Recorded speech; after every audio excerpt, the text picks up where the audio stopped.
The Awakening. No one remembered who fired the first shot anymore. In the corridors of humanity's orbital stations and on the surfaces of terraformed moons, it didn't matter. All that mattered was survival. Humanity had spent the last century expanding peacefully into the solar system and beyond, establishing research outposts and mining colonies that dotted the stars like freckles on a child's face, until the Vicari arrived. The attack came without warning. New Eden Colony went dark first, a small agricultural station in the Proxima Centauri system. Then Horizon Base on Europa. Within hours, 5 more colonies fell silent. When Earth's long-range scanners finally detected the massive warships approaching the outer colonies, Admiral Chen knew they were witnessing an extinction-level event. "How many dead?" President Alvarez asked, her voice hollow in the dimly lit war room beneath Geneva. "Initial estimates put it at 3 million, Chen replied, unable to meet her eyes. "And that's just from the first wave." A holographic display showed a sea of red, colony after colony going dark. Mars, Europa, Ganymede, New Horizon, Titan Base, places where families had built homes, where children had been born who had never seen Earth's blue skies. Options. The president's question hung in the air like a guillotine. Defense Secretary Williams cleared his throat.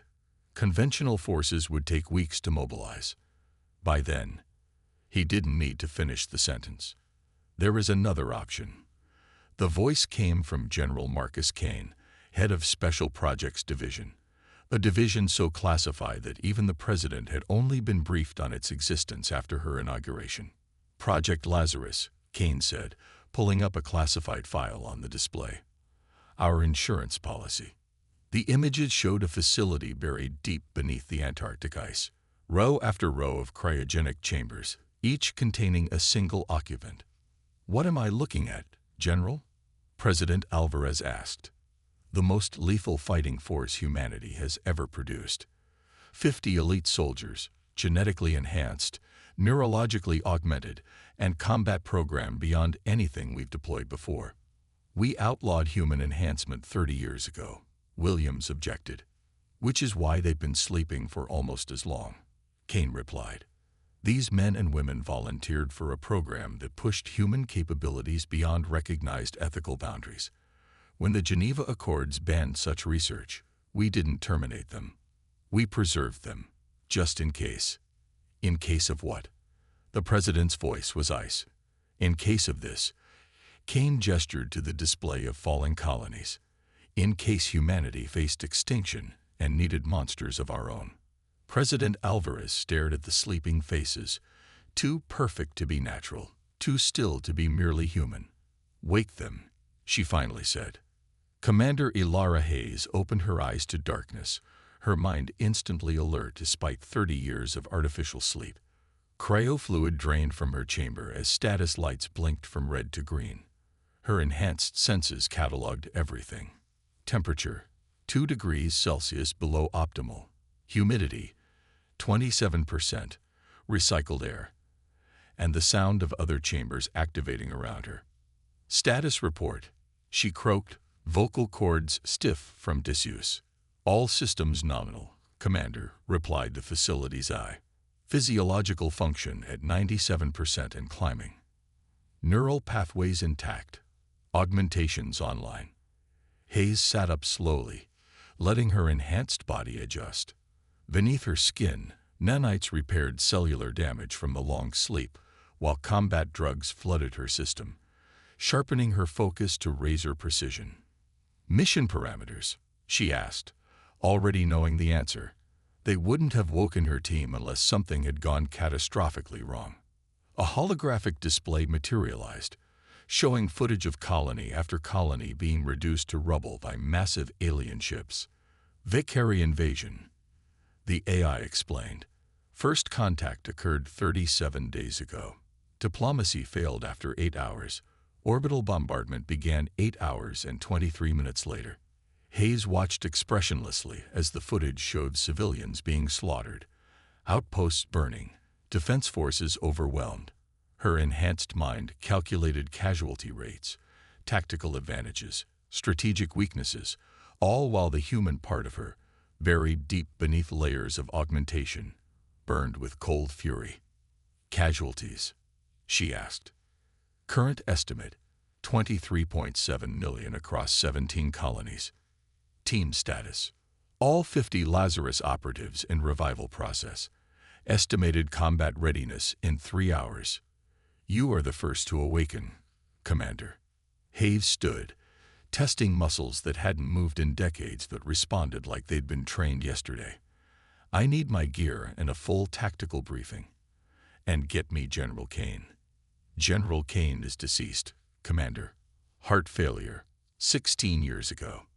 Hayes paused, momentarily disoriented. Of course. The world had moved on while they slept. Then whoever's in charge now. The door hissed open, revealing a woman in a military uniform Hayes didn't recognize. That would be me. General Diana Chen, Earth Defense Force. Hayes studied the woman, mid-50s, combat-hardened eyes, ramrod posture. What's our mission, General? Save what's left of humanity, Commander. 2 hours later, Hayes stood before her team in the briefing room. 49 enhanced soldiers, each one a living weapon. Some were visibly augmented. Lieutenant Vega's eyes glowed faintly blue from optical implants, while Sergeant Rhodes' reinforced skeletal structure gave him an imposing silhouette. Others, like Specialist Chong, showed no outward signs of their modifications. Her neural enhancements were all internal, allowing her to process information at superhuman speeds. The situation is simple, Hayes began. An alien species called the Vekari has attacked without provocation. They've destroyed 17 colonies and killed millions. Conventional forces are overwhelmed, and Earth itself will be a target within weeks. She pulled up a holographic display of a Vekari command base recently established on Titan. Our first mission is equally simple. We hit this outpost, gather intelligence on their capabilities and intentions, and send a message that humanity isn't beaten yet. Rules of engagement, asked Major Finn, his voice a mechanical rumble from a throat that had been replaced with synthetic components. Hayes' expression was cold. There are no rules anymore. We were created to win at any cost. That's what we're going to do. They're going to try to control us, said Vega, her enhanced eyes scanning the room for surveillance devices. The politicians always do. Let them try, Hayes replied. We were made for this moment. Everything else is secondary. General Chen, watching from the back of the room, felt a chill run down her spine. She had awakened predators that had been deemed too dangerous for peacetime. Now she was about to unleash them on an unsuspecting galaxy. The assault craft cut through space like a razor, its stealth systems rendering it nearly invisible to Vekari sensors. Inside, Hayes and her strike team sat in silence, each one mentally preparing for combat. They had been briefed on everything Earth knew about Vekari physiology. Their reinforced exoskeletons, superior strength, and vulnerability to targeted electromagnetic pulses. Approaching drop zone, announced the pilot. Stealth systems at maximum. No sign of detection. Hayes nodded. Remember, team. Primary objective is intelligence gathering. Secondary is to cripple their communications array. If we do this right, they won't know what hit them. And if we do it really right, added Rhodes with a grim smile, none of them will live to report back. The craft settled silently on Titan's icy surface, a kilometer from the Vekari outpost. As the door hissed open, Hayes activated her tactical display, watching as augmented reality overlays highlighted approaching enemy patrols, structural weak points, and optimal infiltration routes. Zhang Vega, take the east approach. Rhodes with me. Finn, provide overwatch. They moved like ghosts across Titan's desolate landscape, their enhanced bodies barely registering the crushing cold and thin atmosphere. The Vekari outpost loomed ahead, a sprawling complex of alien architecture, bristling with weapons that had reduced human colonies to ash. Hayes watched a patrol of 3 Vekari soldiers approaching their position. 8 feet tall, with iridescent exoskeletons and 4 arms, They moved with predatory grace.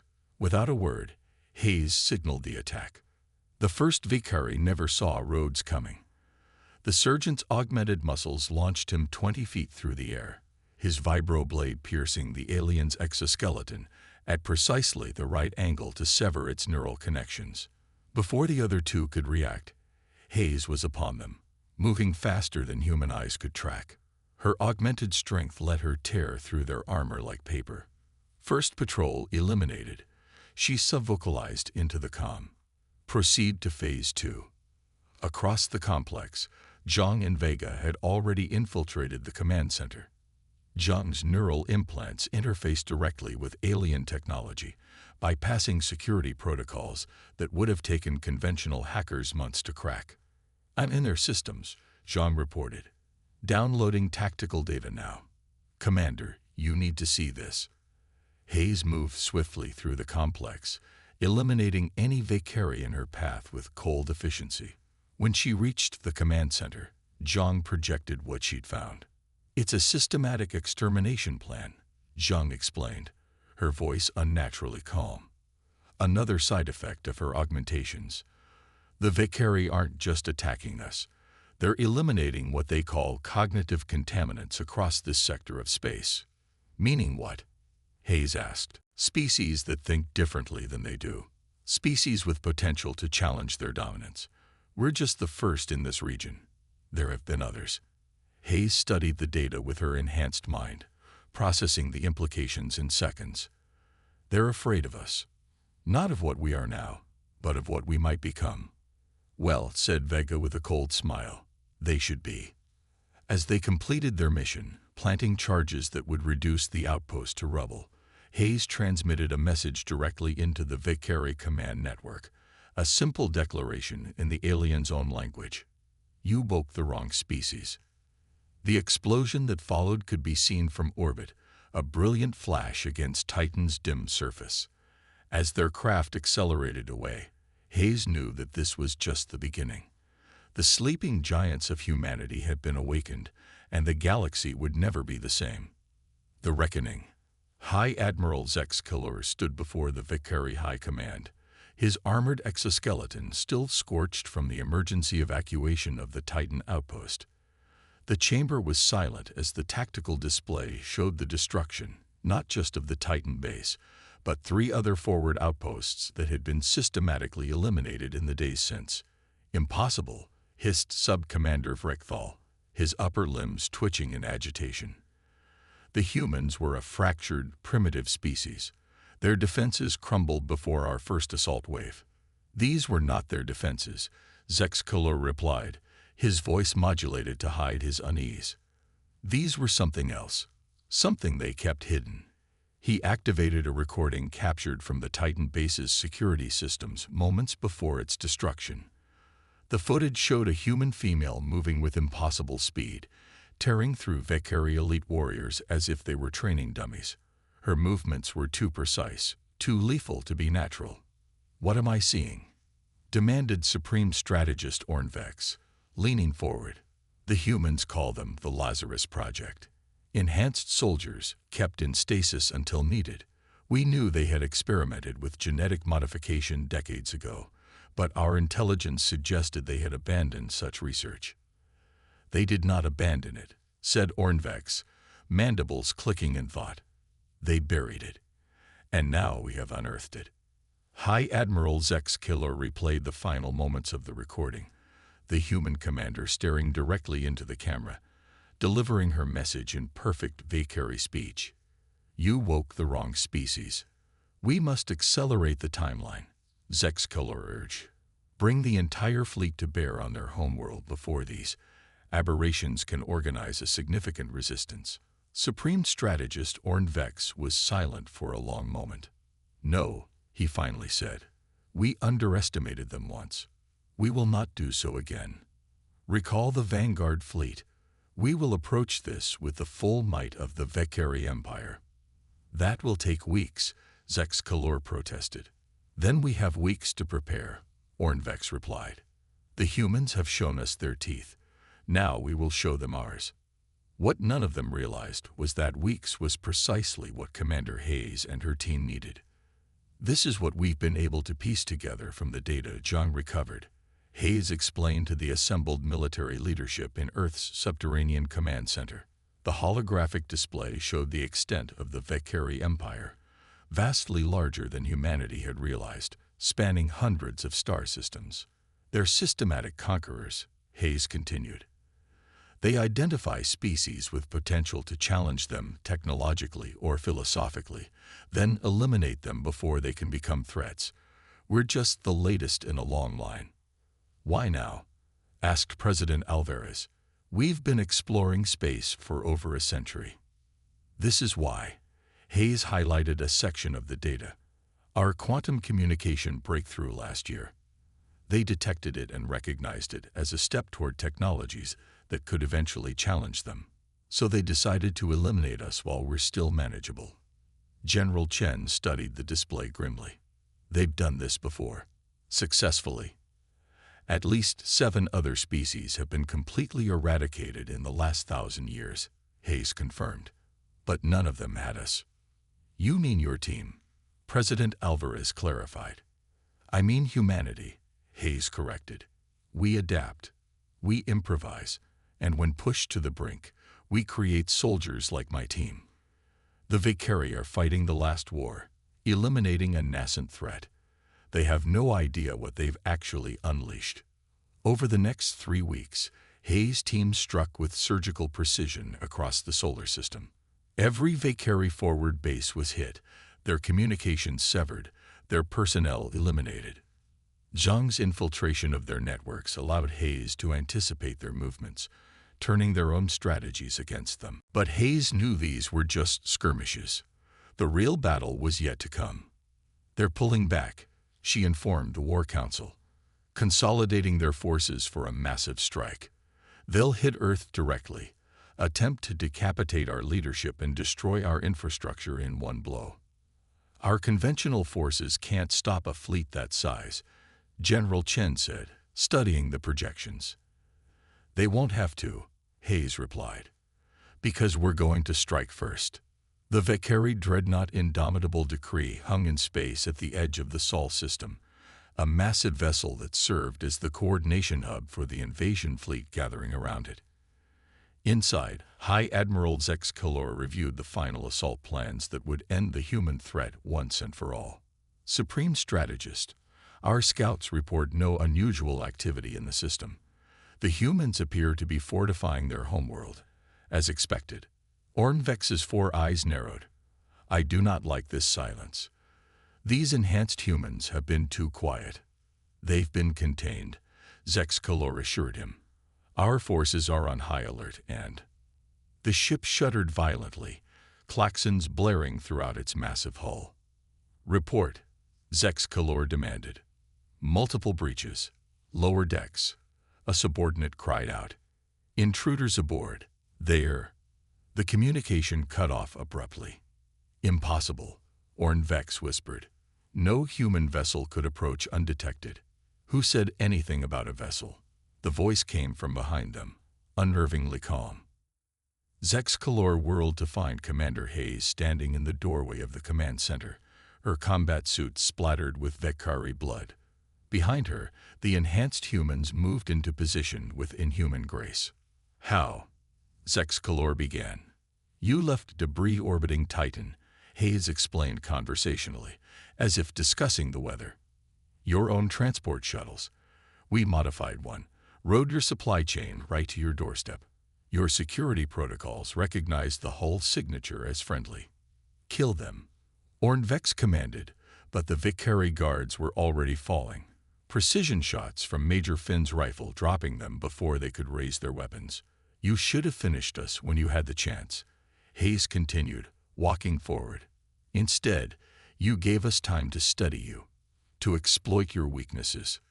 "This is one ship," Zex Kalor snarled. "The fleet will still." "The fleet will receive new orders," Hayes interrupted. "Orders that Zhang is transmitting right now from your own command console. Orders to stand down and return to Vekari space." Ornvex's mandibles clicked in agitation.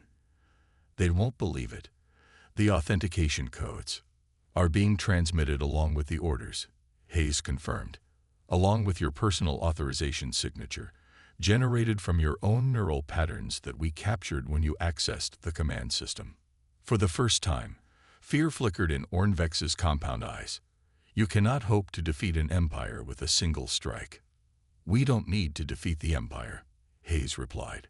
Just convince it that humans are more trouble than we're worth. She gestured to Rhodes, who activated a device on his wrist. Throughout the ship, small charges detonated, not enough to destroy the vessel, but enough to cripple its engines and weapon systems. This ship will drift here as a monument, Hayes explained, a reminder of what happens when you attack humanity. The data we're broadcasting to your homeworld will explain in detail how 50 humans infiltrated your most secure vessel and neutralized your leadership. You'll never leave this ship alive, Zek's killer growled.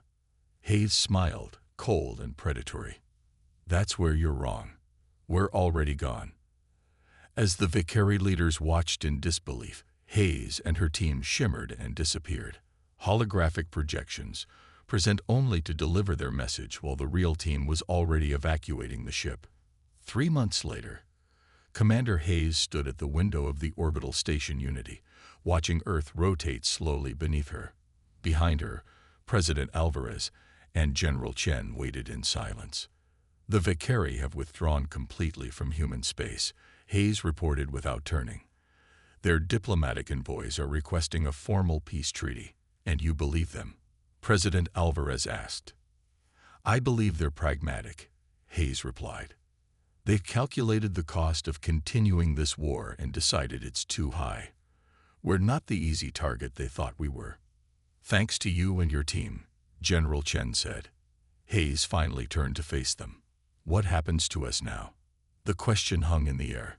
Hayes and her enhanced soldiers had saved humanity, but they remained weapons designed for a war that was now over, living embodiments of technologies that had been banned for good reason. That depends, President Alvarez said carefully. Some on the council want you returned to stasis. Others argue that you've earned the right to live free lives. We're not built for peace, Hayes said simply. You created us for one purpose. Perhaps, General Chen interjected, but you're still human. You've demonstrated intelligence, adaptability, even mercy. The Vicari leadership still lives. After all, a calculated decision, Hayes corrected. Killing them would have only ensured another admiral took their place. This way, they carry the memory of their defeat personally. President Alvarez studied Hayes thoughtfully. There are still threats out there. The Vicari aren't the only species that might fear our potential. We need defenders, not monsters, Hayes said quietly. Guardians, the president corrected. Operating with oversight, with limits. Your experiences could help us prepare for future threats without repeating past mistakes. Hayes looked out at the stars. Unnumbered worlds, some harboring life, others waiting to be claimed. Humanity would continue its expansion, older and wiser for this experience. We were created to save humanity, she finally said. Maybe now we can help guide it. As the three women looked out at the vastness of space, the stars seemed both closer and more dangerous than ever before.